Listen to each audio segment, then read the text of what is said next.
عراق میں امریکی سفارتی مشن پر ڈرون حملے نے صورتحال کو مزید کشیدہ کر دیا ہے۔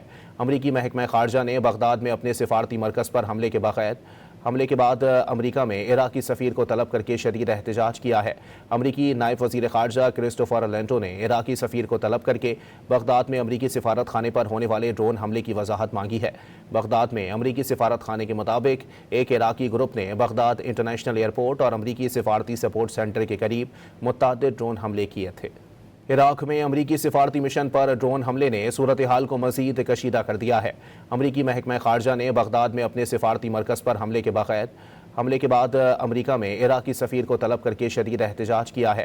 امریکی نائب وزیر خارجہ کرسٹوفر لینٹو نے عراقی سفیر کو طلب کر کے بغداد میں امریکی سفارت خانے پر ہونے والے ڈرون حملے کی وضاحت مانگی ہے۔